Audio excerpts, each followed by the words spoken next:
好友离奇死亡，男人深感愧疚，拿起自家的锤子便扔出去发泄，哪曾想锤子竟飞进鸣草，激发了老天爷的强烈排斥。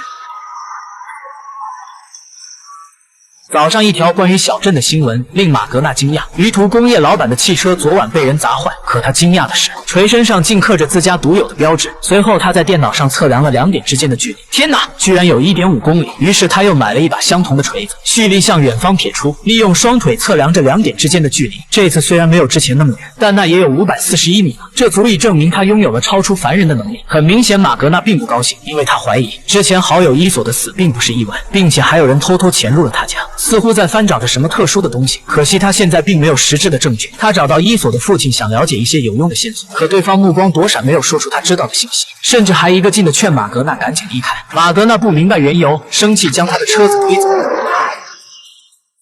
受到震惊的父亲决定告诉他一切。原来伊索是个环保志愿者，生前一直在调查鱼图化工污染水质的证据。不过鱼图的老板威达很狡猾，每次伊索都是以失败而告终。马格纳在伊索出事当天的血衣上闻出2种血液的味道，他将血样拿给学校的老师帮忙化验，经过化验得知另一种血液来自动物。另一边，威达也察觉到马格纳在暗中调查的事，他决定在对方上学的路上下手，可他万万没想到竟再一次发生了意外。